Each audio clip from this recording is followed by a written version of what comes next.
Live.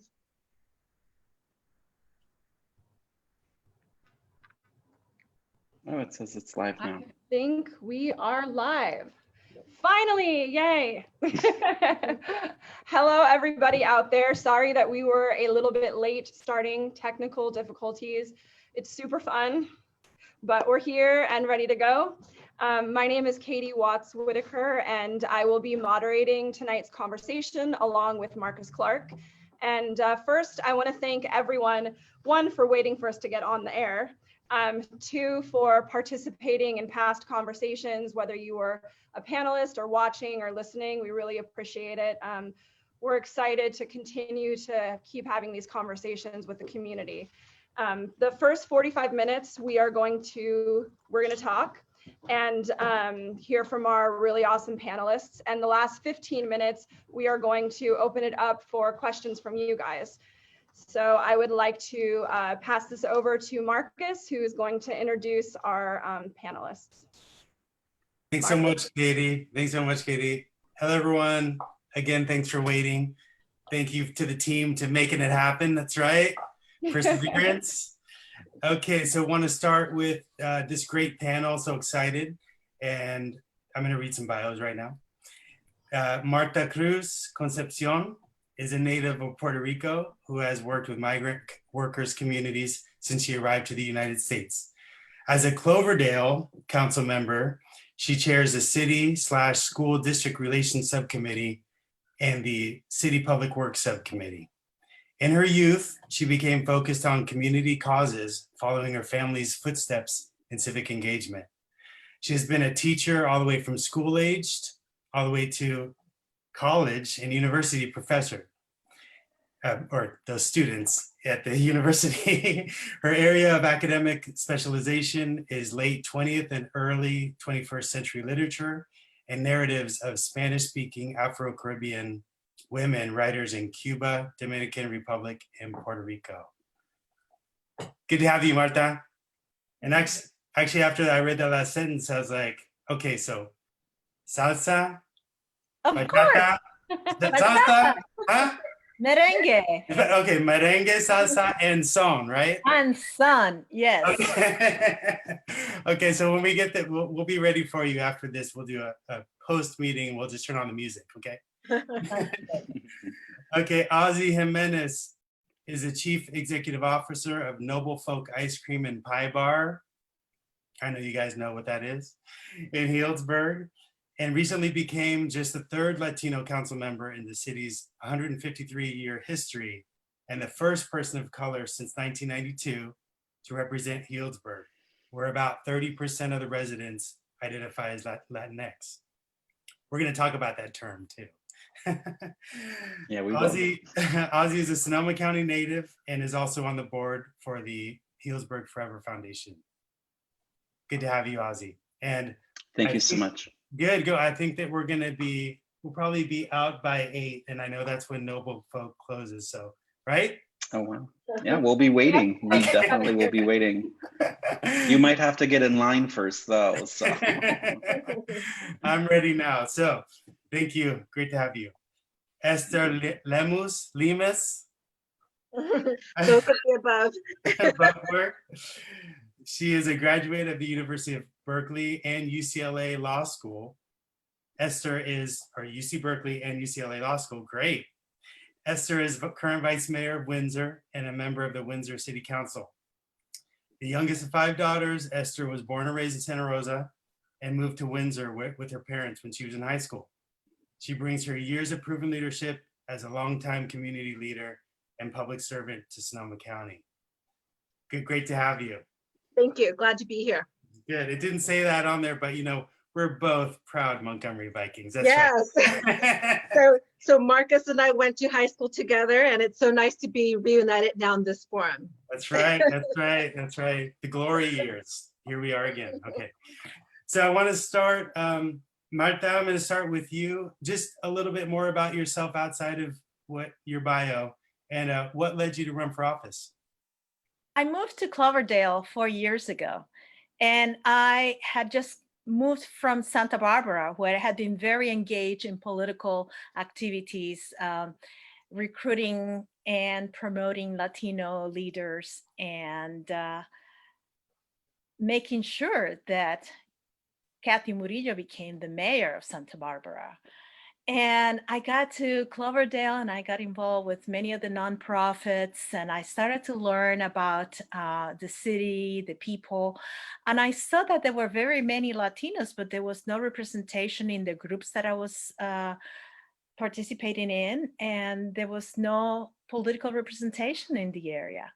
So a lot of people ask me because they thought I had the character and the preparation to do so. And I said, no, no, no, my husband works for the city and I don't want any conflict. Well, after so much inquiry from people in the community, I asked the attorney and he said, no conflict of interest, Marta, go for it. So last week of application, I did. And here I am, first Latina ever, and I was lucky to be number one. Wow, so lucky to have you. Ozzy, same question for you. A little bit more about yourself and why did you decide to run? The reason why I decided to get involved, there's a lot of reasons. This is, I believe, day 58 for me serving on City Council of Healdsburg. So with my fellow councilwomen, I'm the newest to the bunch.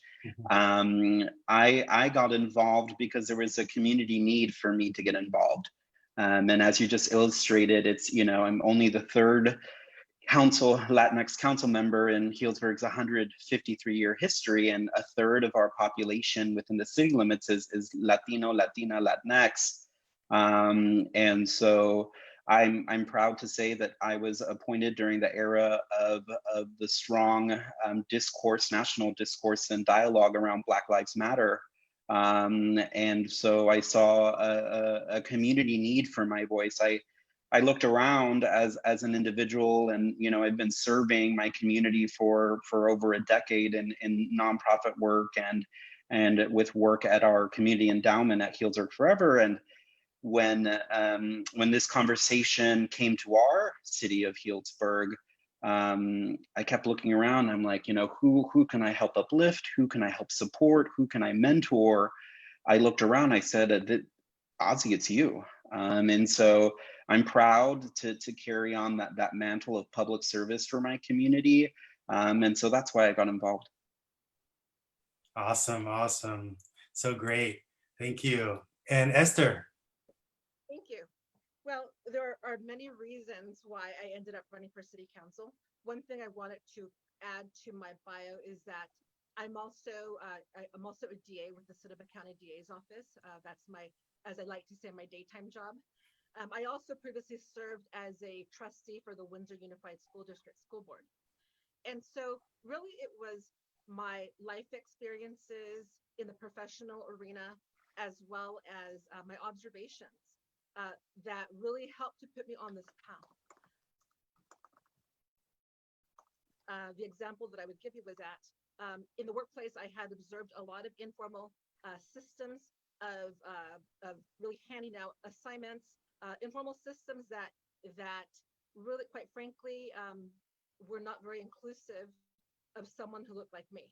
And when you see something like that, when you see these injustices taking place where certain opportunities are being fed to certain people who are part of these informal systems, and these opportunities ultimately lead to advancement, and you're seeing that people many years your junior are being given these opportunities and are leapfrogging over everyone else. You can't help but to develop a little bit of anger inside, right? Fortunately, I used that anger, I channeled that anger into a city council run. In addition to that, there was also my experience on the school board. I was able to, that was a really eye-opening experience because I was able to really see the value of having diverse life experiences and a diverse lens in a governing position.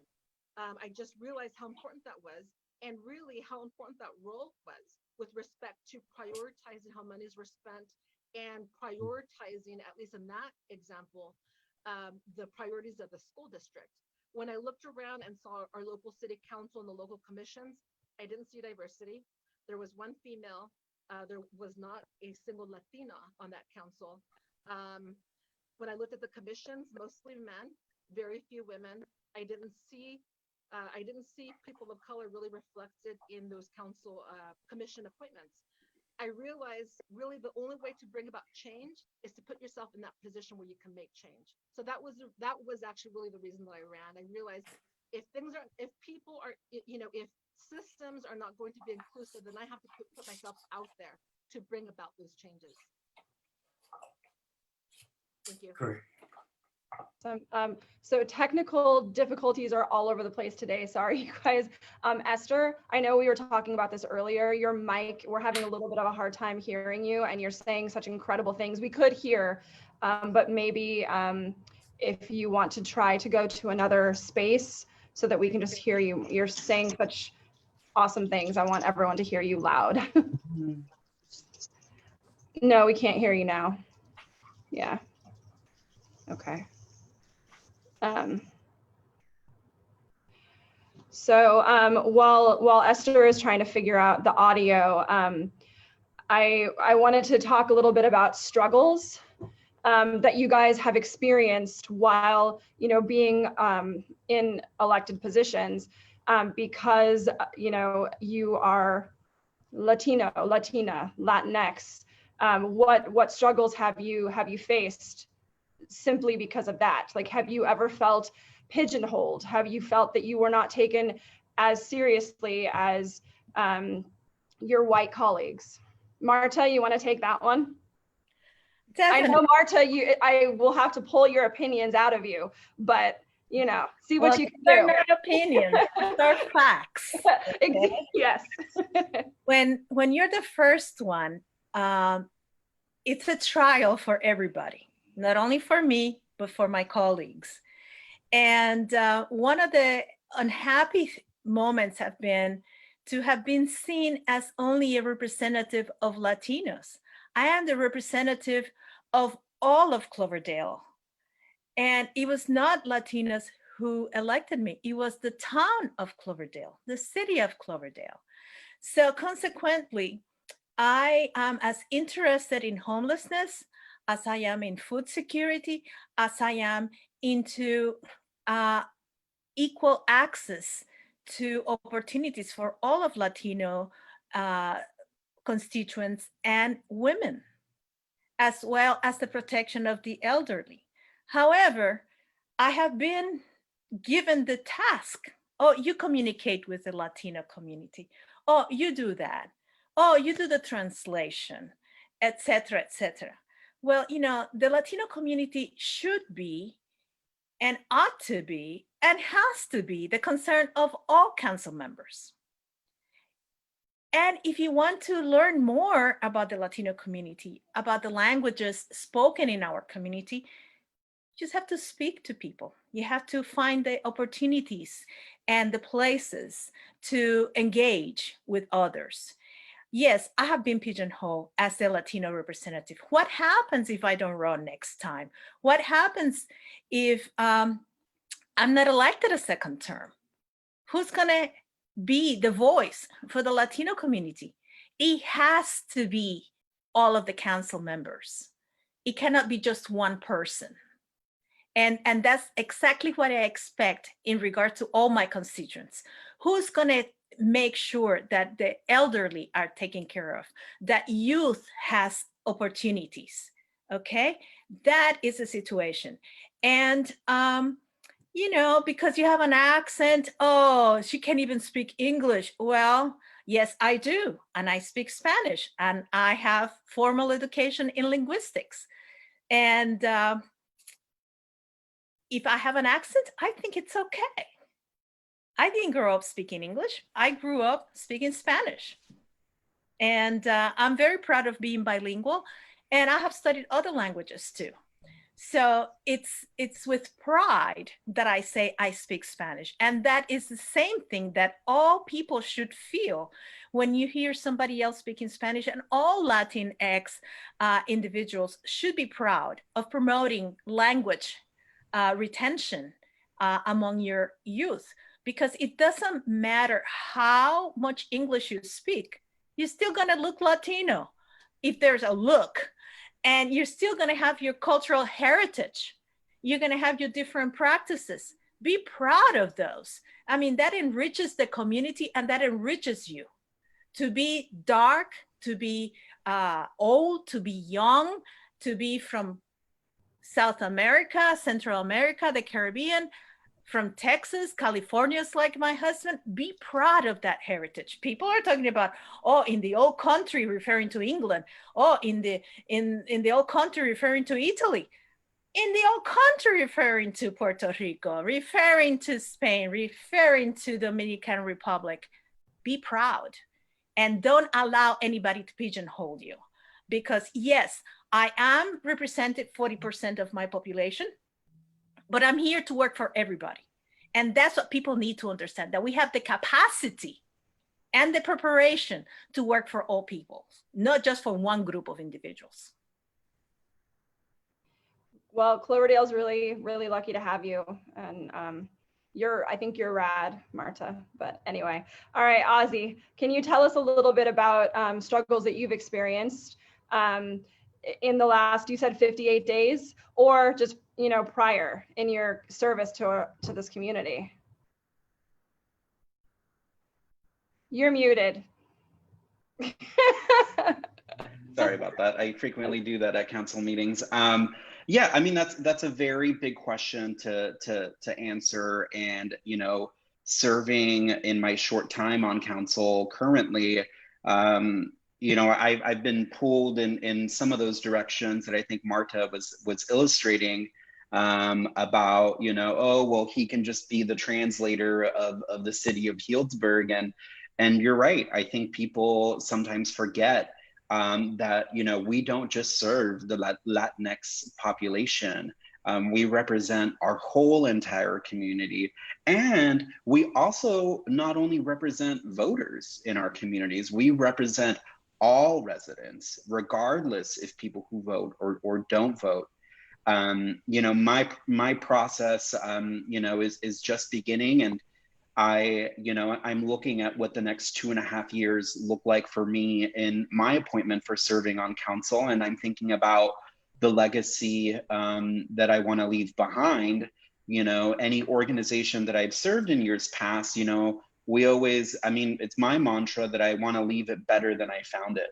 And so that's what my hope is to be on council. But, you know, it is a struggle. You know, there are significant barriers for people of color who want to engage in the civic process.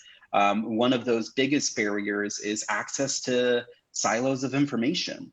You know, typically we see systemically at, you know, even, you know, when it comes to school board, when it comes to city council, or when it comes to running for supervisor, you know, people that look like me don't normally have access to that type of information for people to feel comfortable to run or to throw their hat in the ring. And so that was a challenge that I'm still encountering with. I think as all council members, there, you know, as we are in our roles, you know, we recognize the barriers that exist in our community, and it's our due diligence to break down those barriers and to include people that normally haven't been in the room.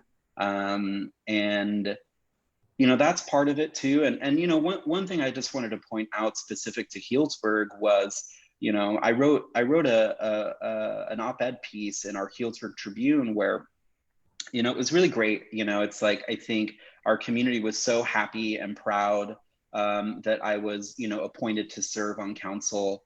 But I had to remind people, just because you're appointing a Latinx individual to your council doesn't mean like I'm the silver bullet to solve, you know, racial inequities in our community, housing insecurity, food insecurity. Those problems still exist, and those problems are all very important to me. Just because we have one Latino council member now serving since like the 1990s, that doesn't fix our problem. So I'm eager to roll up my sleeves and get to work for everyone. Awesome. Esther, we were talking about struggles, and I know that you had a lot to say about this when we all got together when we were initially talking about this conversation. Can you share with us some of the struggles that you've had in your journey? One of the struggles in my journey As your path to being in office. Okay, and can you hear me? kind of just Okay. project like you're on a big stage. Okay, let me speak louder. Can you hear me now? Yes. Yes. Okay. Yes. Loud. Okay. So as I mentioned earlier during the intro and my reasons for running, I have experienced many challenges. Quite frankly, I think as one who graduated from college with this idealism that I was going to go out and make a difference, you enter the work world and you realize that things are not created equal. You realize that equal employment opportunity laws exist on paper, but not always in reality. And so for me personally, that was a big wake up call. Like, whoa, I always thought that hard work, my talent, and good work product would get me ahead in life and in the workplace. And when you realize that other factors are at play, like I mentioned, informal systems of maybe behind the scenes, people being given certain work opportunities that will lead to advancement, and that those things are being denied to you, and you only happen to stumble across your awareness that these things are happening because you happen to come across it. That to me has been a very eye-opening experience. At the same time, another thing, just to add to that, I have experienced voicing these concerns and experiencing retaliation because of it. It's been hard, but I will tell you, it's made me a stronger person where I have fought to get ahead. And I have used these adverse experiences to arm me and to energize me to move forward, to fight for justice, to fight for equity everywhere. Equity, fairness in our community, in the workplace, in the roles in which I serve. So yes, I have had many challenges, and I will not pretend that I haven't. Many of these challenges have stemmed from me, from being a brown Latina female. And that's something I can't control, but I can take those experiences and use them as a sword to make a difference in the world. Great. Thank you, Esther. Marcus I'm gonna hand it over to you. Yeah, that's so great. And I worked for the city of San Mateo for almost 10 years. And we just 2 weeks ago, we had an 83-year-old woman, African-American woman named Claire Mack. She was the first person of color on that council. And so it was interesting to hear her and your guys' perspectives. And for the audience, before we went live, what the council members were talking about were development issues. They weren't about equity. They weren't about, where they came from. It was like, hey, we all have big developments happening in our communities. Like, let's talk about these. And those are where it really just shows that you're there for the community. And these are real issues outside of how people might pigeonhole you. And I just, it's great to hear that high level of, that you guys can bring to those councils, thinking about everyone. So thanks so much for just keep on pushing through. Last week we had a conversation with the women on the panel, which I recommend everyone go check out. It was great. It was about the term Latinx. It's funny being African-American. Some people never know really what to call us. They're like, is African-American? It went from not great names back in the day to Negro to African-American to the same woman, Claire Mack, last week. She said, you know what? I'm sick of African-American. I just want to be called American African. Just because we've been here for how many generations now, So when it comes to Latinx, which seems to be like a term of the day, just wondering what you guys thought about that and how you identify. And Marta, I'd love to hear especially as a linguist, how do you feel about that term and how you identify? Well, I believe that all this terminology has come around to please the white person. Really. So that you could call us something and put us in a category, because that's what it is. Now, I will go along as long as you serve my objectives, which is to have equity, inclusivity, and acknowledgement of our existence as people of color in this country. And I remember when I went to the University of Michigan, I went under a scholarship that was for students of color. And I was a fellow of color. And my girlfriend always said, what color are you going to claim? Green or blue or yellow? I said, whatever. I need the money to go to school. I'm here, period. But it also goes back to the 1980s. They used to call us Hispanic, and that caused a lot of problems because it's either related to Spain, and then what about our identity in the Americas, right? So I'm Puerto Rican. I am Afro-Caribbean person. In the US, I became a Latina, a Hispanic, now Latinx. It's okay. The more inclusiveness, the better. Some people will never go with that name. So it wants to be inclusive. And that's what I celebrate on the Latinx, because we're not a binary people. We come in all colors and all sexual preferences, and that's it. So if it's inclusive, a term for inclusiveness, go ahead and use it. If it's a term for you to understand who is speaking to you, go ahead and use it. I'm going to continue to work for justice and equality for all people. Great, thank you. Ozzy. So what's your question again, if I may? Oh, so yeah, we were just talking about the term Latinx and how you identify and how you accept the changes over time. Yeah, I mean, this is great that you guys are raising this. And thank you, Marta, for speaking your truth and your experience around language. I had this conversation with a close friend a while ago who, she is self-identified Chicana. And there was a recent article that was talking about how most Latinos, Latinas, Chicanos, Mexicanos don't like the word Latinx. They don't feel like that word identifies them. And in appreciation of, linguists around the world, it doesn't have to be and or the other, and I feel like frequently what I see coming out, in media, on social media is that there's this kind of need to divide us through language, to segment us out from each other. And I caution people to really think about when they're reading articles that are meant to pigeonhole us, right? Whether you're Latina, Latinx, queer identifying, non-binary,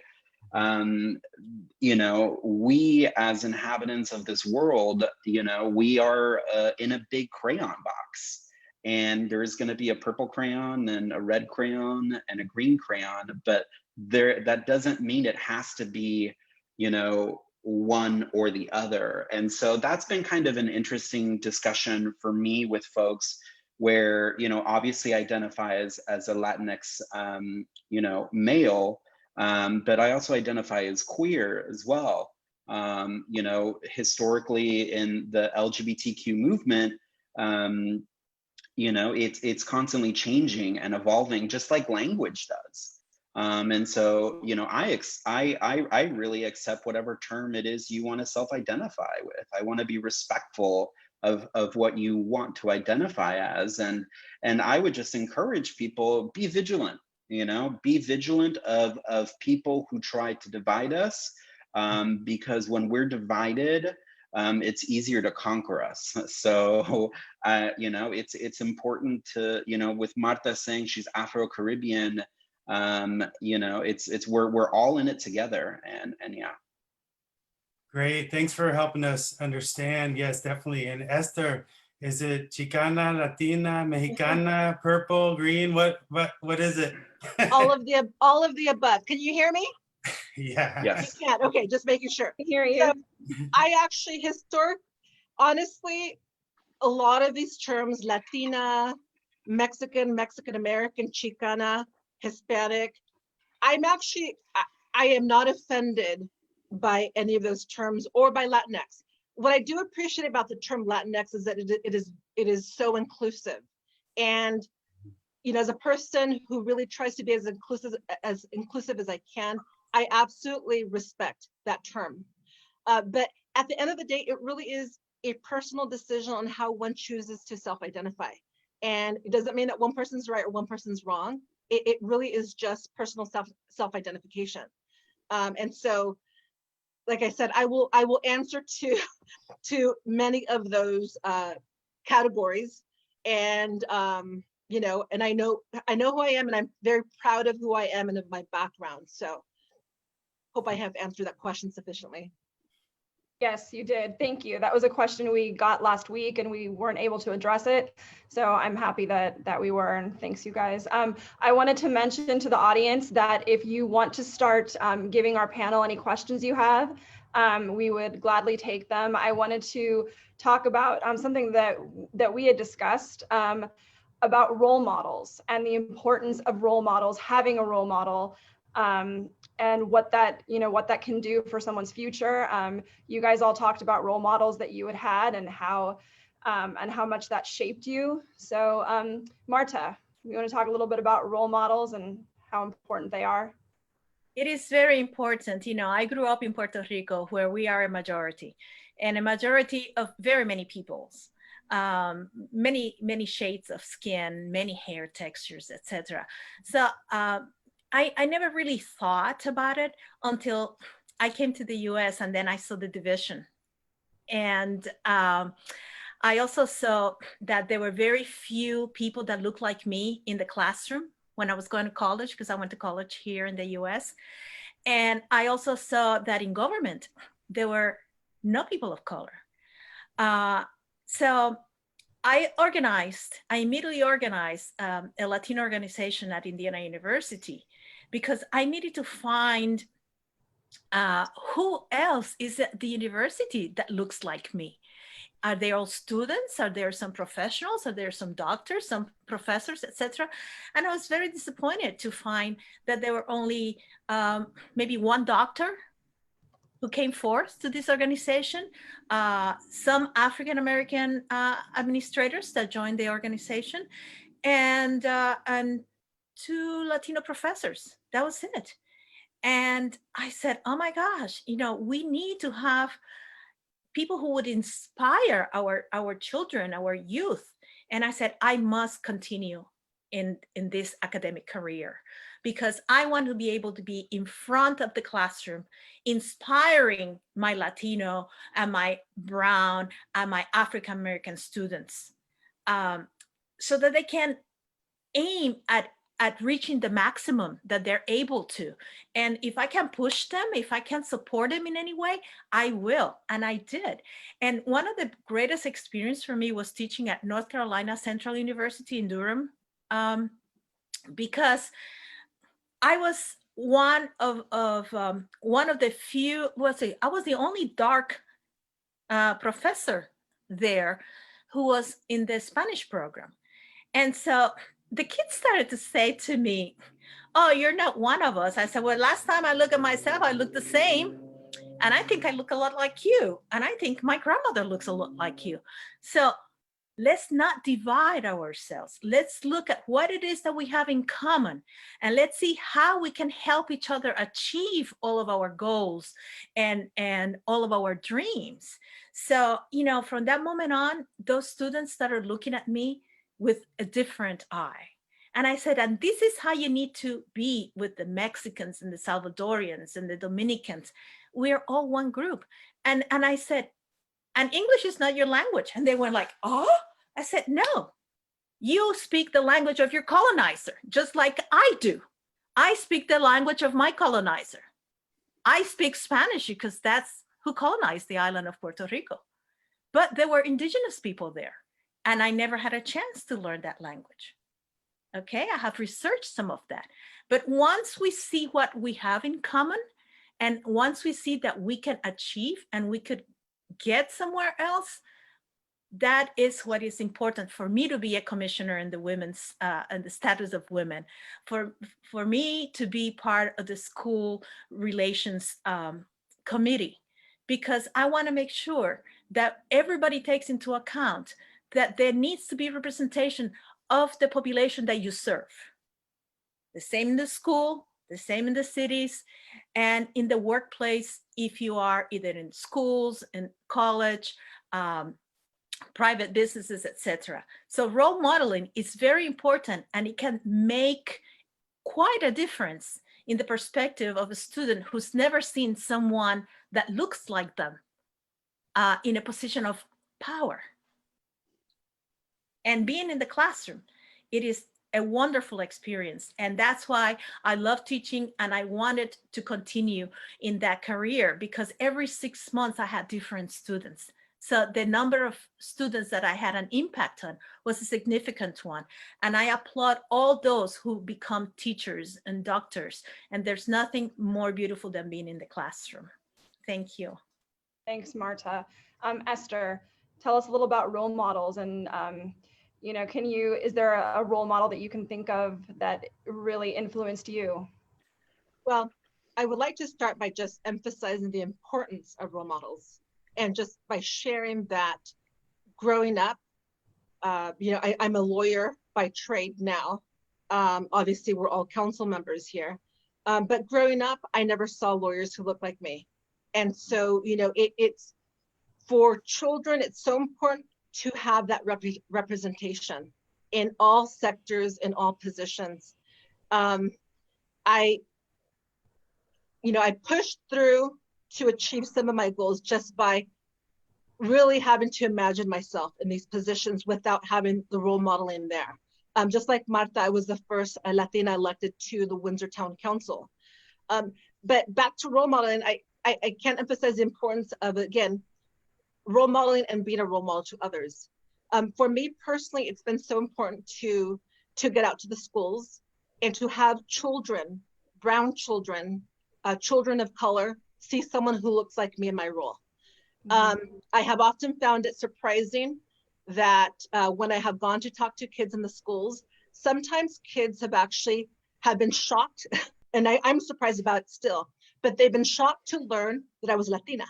And when I would say something in Spanish, they would say, Miss Lemus, you speak Spanish? And I would say, yeah, of course, yo soy Latina, hablo español.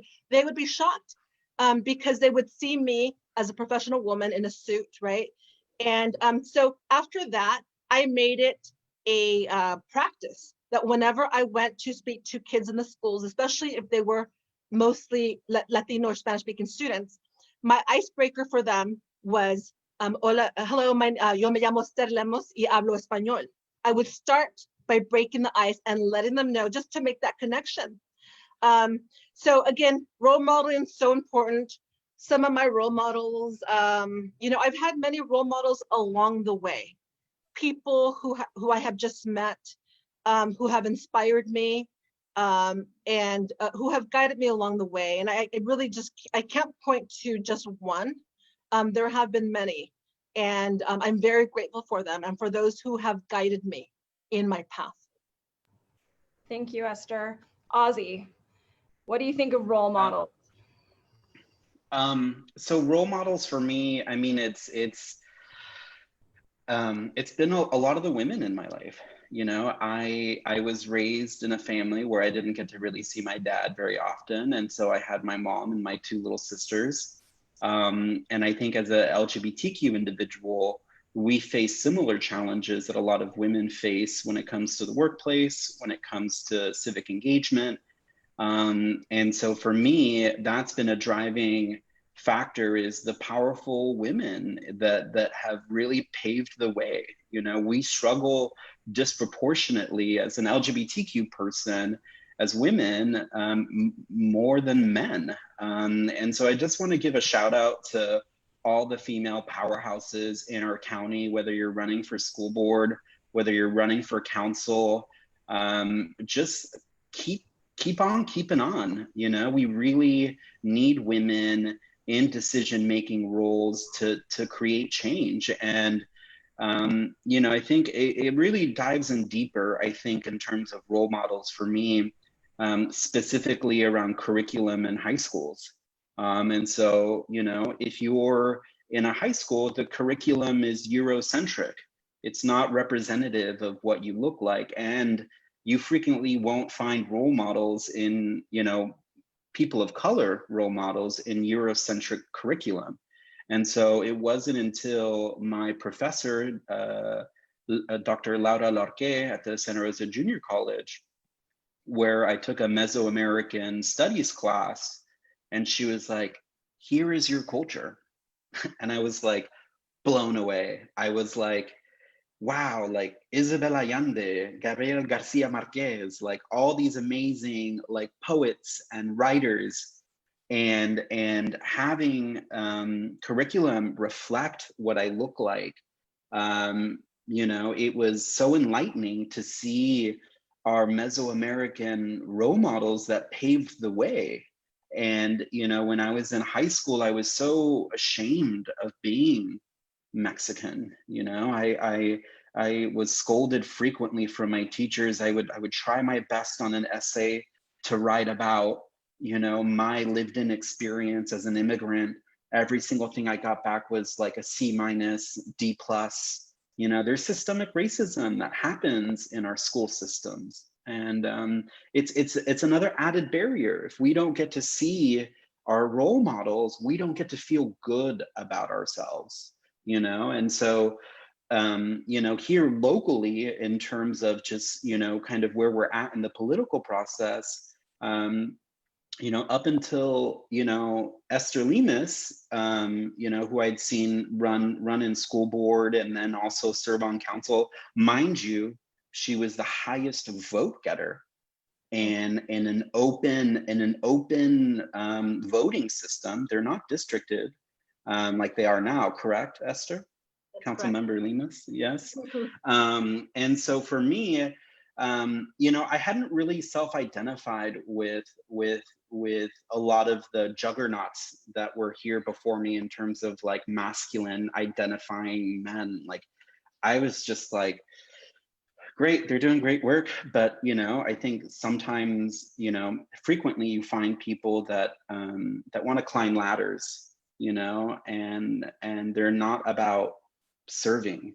You know, it's one thing to climb a ladder, to leapfrog to the next position, to do the next thing, and it's a completely different thing to carry the mantle of your community, to serve in like public service, you know. And so shout out to Esther, shout out to Marta Cruz, who I've recently met.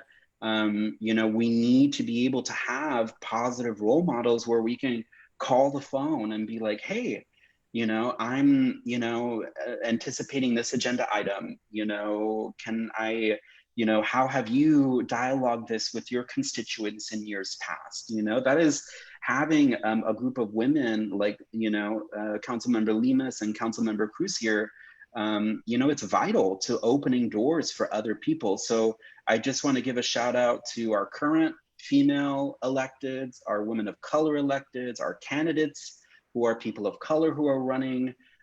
Shout out to you all. So thank you. Just may I go ahead, add Marta. something here? You add a little something. Do it. The thing is that we are very proud of the Latinas who are running for office at this moment in Sonoma County. And it's not just because they're Latinas, it's because they're engaged, they're prepared, they're qualified, and they're committed. And I have gotten a lot of slack about this because I am promoting Latino candidates. Well, it's not just Latino candidates, it's qualified, educated, experienced, and committed Latino members. So every Latino candidate that you see on my page is because I believe in them. Not all Latino candidates are on my page, The ones that I have met, the ones that I have seen how they've worked, the ones that I have listened to, those are the ones on my page. And I also have a sister, Jackie. I'm supported Jackie. She's been in the community, oh my gosh, since I came to Sonoma County. I cannot believe how engaged this woman is. And she's quite a role model for Black kids in this community. And we need to have that. We need to have that. Thank you. So we're going to go a little bit later tonight, you guys, because we started later. Just wanted to let you know that. But I have some questions that came in. I have to put my glasses on because now I can't see anything since I turned 42. Okay. So the first question, it's a good segue into this question because someone wanted to know, many of you have endorsed local candidates running throughout Sonoma County. Who are you most excited about? Who would like to take that? So you just mentioned Jackie. What about you, Esther? I can't say that I'm most excited about just one. I'm excited about all of them. Right. Like Marta, the reason that I have chosen to endorse these individuals is because they're impressive and they have what it takes to excel and succeed in the role should they be elected. And so I can't say that I had one favorite. I support them all, and I wish them all success and victory in this path. What about you, Ozzy? I have a feeling you guys all share that sentiment. Yeah, we do. And, I'm excited for every candidate individual out there. I've met with some. I'm still holding off on endorsements for the time being. There's a lot of candidate forums that are coming now that we're so close to November. And so while I've met with some privately, I'm really eager to see how they handle themselves with other candidates, and hearing how they can pivot, have a conversation, lean into difficult conversations. So I'm excited for every candidate. Yeah. A lot of great questions have come in. This is a pretty loaded question, an important question. How, as a community, can we address the seeming divide between the Latinx community and the Black community? Not as a generalization, but in the divides of distrust that seem to slow progress in uplifting all minorities. I have always worked with the Afro-American community. Because I went to school in Indiana, the first engagement that I had was with the Black Student Union and the NAACP. And at the time, it was a mayor who had an assistant. His city manager and assistant was John Hall, a Black man.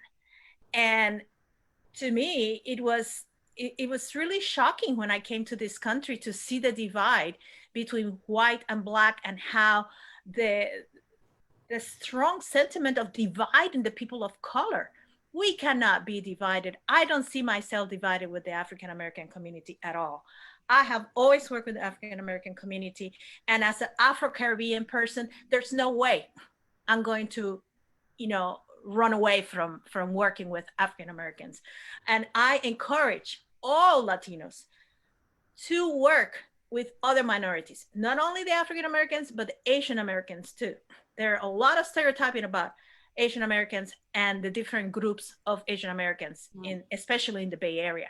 And we just need to continue to work for access, for justice, for equity, and for participation, to be at the table. That's the important thing, to be at the table and to work together.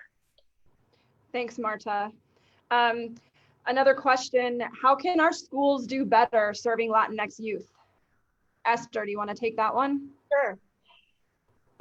There are many ways. I would say probably one of the biggest ways is that this is not just limited to school boards, but it's important to get school board members of diverse backgrounds, and specific to Latino students, school board members who have that lived experience. It's really important. Again, I can't emphasize enough the importance of diversity in terms of life experiences, lived experiences. You bring that lens with you. I know that, for example, when I was on the school board, I was fully aware and always conscious of, and currently as a council member, always aware of, okay, access, language, how are we making sure to get this information to families? Always prioritizing the learning gap, or the achievement gap is what they call it. It's important also to diversify staffing at the schools, recruiting teachers of color, administrators of color. There are so many ways. Again, I can't, going back to this lived experience and the lens with which you view life. I believe that as a person of color, as a Latina, I have a special sensitivity to some of these challenges that these communities have. And so again, diversification is key. Great. Okay, here's another one. How, as a community, no, that I already read that one. We don't need to do that one again. Do you think the progressive political movement going on in the country benefits Black and Brown people? If so, are you willing to accept progressive values such as Medicare for all, Green New Deal, etc.? That's an easy question. Why are you guys taking your time? Well, Ozzy, you want to? Could you repeat? Yeah, could you? I'll repeat the question. There's a lot to it. Yeah. So do you think, let's do the first part. Do you think the progressive political movement going on in the country right now benefits Black and Brown people? I think they're referring to the Black Lives Matter movement. And so do you think it benefits people of color? I mean, yes. I mean, what's wrong with the dialogue around revealing the inequities that have existed in our Black community for 400 years? There's nothing wrong with that. And it's factual. It exists. Systemic racism has existed for our Black community for upwards of 400 years. And the progressive movement compared to the conservative movement has absolutely made inroads into our Black and Brown communities. There's no question about that, you know. And you look at the squad, right? My favorite group of women, Ilhan Omar and AOC and Ayanna Pressley, and you know, those are individuals that believe in the Green New Deal. They believe in the progressive movement. And so I would actually challenge that idea of the progressive movement not making inroads into communities of color. And then what was the second question?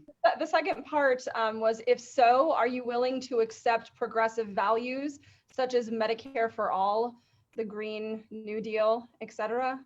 I think I answered the question, yes, but you did, just to kind of finish, I would say, yeah, absolutely. I mean, healthcare is a human right. And as one of the most affluent developed countries in the entire globe, it's you know, being 34 years old, these aren't new ideas for me. And this is actually, you know, many individuals in my age question why we're so behind other developed countries. I mean, healthcare should not be a privilege. It should just be something that we have, right? And everyone should have. I would say, and everyone should have. Ozzy said. Wait, okay. And it's about access too. Yeah. And I mean, we're seeing right now how important healthcare is, and the disparities that we're seeing just in, you know, Sonoma County with COVID. So I would. We have 5% of the world's population, and we have 20% of COVID cases globally. There's something wrong there, you know? Yeah. And so people, you know, who are scared of putting, you know, food on the table because they're worried that they're going to lose their job because of pandemic, you know, question, should I go to the emergency room? Should I go to the health clinic? Right. I won't know if they ask me about my documented status. No, we need to improve access to healthcare and healthcare for all. So I want to ask you guys one last question. It was a question that I actually, you know, was thinking about, and a lot of people have asked this question in different ways. But as a white person, you know, someone that looks like me, what can we do? What can I do to be an ally, the appropriate kind of ally? What can we do? Like 3 different people asked this. And this is a question that we have continued to get week to week as we've done these conversations. And so what can we do?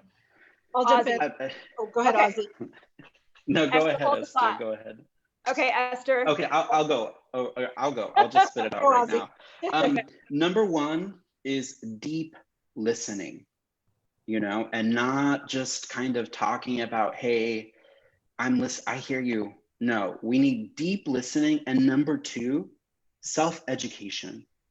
As people of color, we are exhausted to be having to educate individuals in our community about why racism exists. We can't do that work for you all as much as we would like to, but we have everyday challenges that we have to push through. And what would be helpful is to engage with individuals, with allies who are doing the work. I've read this, I've read that. Give me your thoughts on that versus how should I be feeling and thinking about this certain issue? That for me is not something I usually engage with. I want to engage with an ally that's like, hey, I've been doing the work. Give me your thoughts on this. I think that's helpful for me when thinking about how allies can be better allies. Great. Thank you, Ozzy. Esther? So there are many things that can be done. One is you need to have the hard conversations. I think a lot of times people, we don't want to go there because it's not pretty. Examining the history of this country, it's not pretty. I mean, we're just now having these discussions, but for many years, people have put their head in the sand and they haven't wanted to hear. I mean, you think about Colin Kaepernick, and you know, he was taking a knee for a reason, but people tried to focus on something else rather than what the real issue was, and that was racial injustice. So number one is that we have to have the conversations, and we have to also encourage those conversations within our organizations. The other thing is that take your education with you and apply it within your organizations. So you're hearing tonight, or tonight I've discussed discrimination in the workplace, whether it's intentional or as a result of implicit bias. Well, it exists, and I'm not going to sugarcoat it and pretend that it doesn't. It does. So let's look at our organizations. Let's look at who's being given certain opportunities. Let's look at who's advancing. Let's look at who's at the top. And is it all people of one background? And if it is, then what can you do as an ally to change that? So these are just some examples. I mean, there's obviously, this is a big topic. The whole conversation in itself. Whole other conversation, right? But just be aware of these challenges. Educate yourself on the challenges of people of color in the United States, and commit yourself to being an ally and taking steps to open doors for people of color, doors that are oftentimes close to us through informal systems. Great. Thank you, Esther. I would like to say, as a parent, as an uncle, as a grandfather, have those conversations with children. And how? By exalting the very nice, positive things of these groups: culture, language, contributions to US culture and US society, because it's there. Who are we surrounded by? Who can we invite into our circles? I have children. Can I invite children of color? Can I have my children learn about the experience? Try different foods. If you go to an implicit bias training, don't just go and put it under the rug. Think about the issues that were discussed there. And if you have the opportunity to engage somebody else that is at your level, let's say in council, in a particular commission, engage them, get their thoughts, ask them questions, and involve them. Don't keep asking the same person over and over. because what you're doing is you're protecting yourself. So expand your horizons.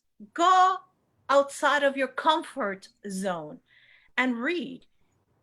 Even if you don't want to read, well, go listen to something on YouTube or follow somebody. You will learn something. And at the same time, you know, don't be so jealous about your area of control. If you can help someone be in your area and learn about what you do, that person could serve as a role model to others. And I've seen this. Some people invite me to some things, but they don't invite me to others. Why? But they invite other people that they feel comfortable with, other white people. Okay? So let's join conversations. Let's join into activities. Let's start healthy communication and don't attack others for not knowing about you. And like, if you don't know about Puerto Ricans, and if you don't know that we've been a colony since 1898, well, I'll be happy to, you know, discuss it lightly, but don't expect a lecture from me. I mean, that's what I used to do. I used to teach. Now it's time for you to do some self-teaching, and I will provide resources. So look for resources that others have for you, and learn to accept differences. Differences in terms of view of the world, differences in terms of what we look, differences on our everyday life.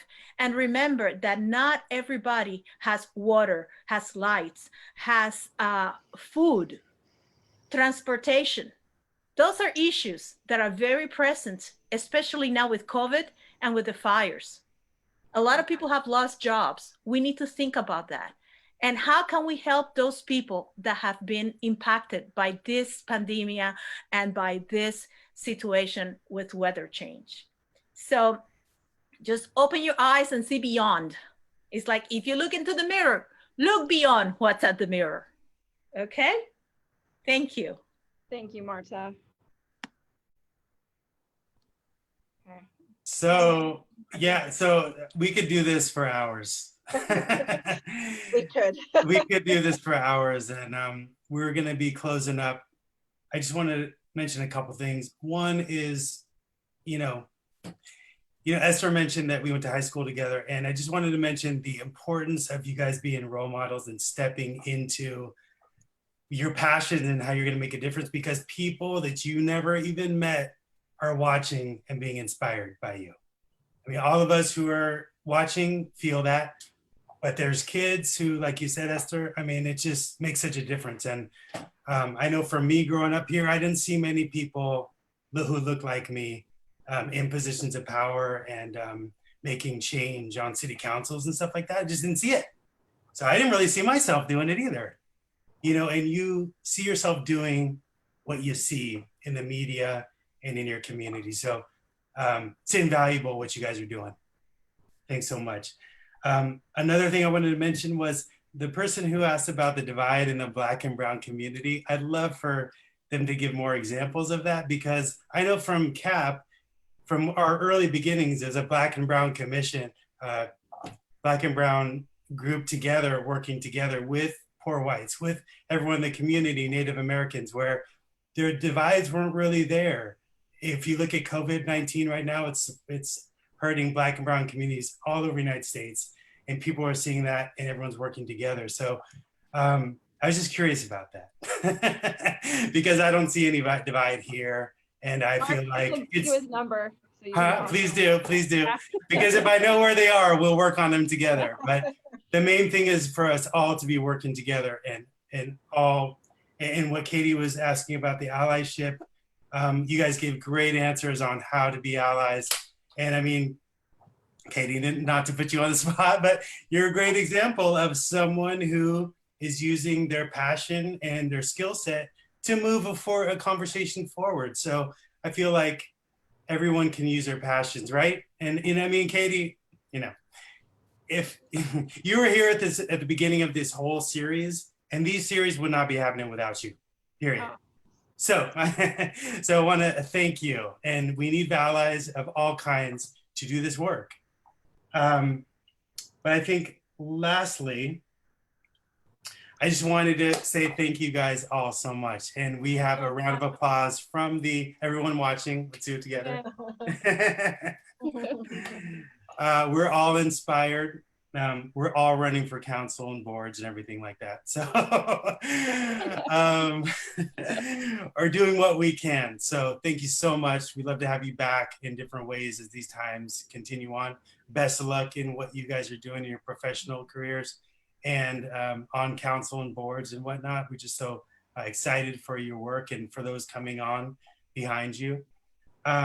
Want to just let you know that next week we also have a great panel of people who have immersed themselves in making revolutionary change in organizations and institutions. Going to learn a lot from them, so stay tuned for the updates on that. And once again, just want to thank you guys so much. Thank you so much. Yes, just great. And Katie, any final words? Just Marta, Esther, Ozzy, thank you so much for talking with us and being a part of this. You are inspiring, you inspire me and so many. I say that very sincerely, and we'd love to have you back again. Thank you to everyone that has been watching these conversations, listening, participating. Let's keep talking about these hard things and have some, transparency. So thank you. We'll see you next week. And please contact us if you have any projects that we could be instrumental in making you successful. Yes. Thank you. Thank you so much everyone for inviting us. This was a great night, and thank you to everyone out there who was watching and who submitted questions. Thank you. Thanks for hanging on through our technical difficulties. Yeah, and just a little shout out for Community Action Partnership and the work that Katie is doing in facilitating these conversations. It's exactly what our community needs right now. So thank you for your continued work. Thanks, you guys. Have a good night. You too. Bye. Thank you.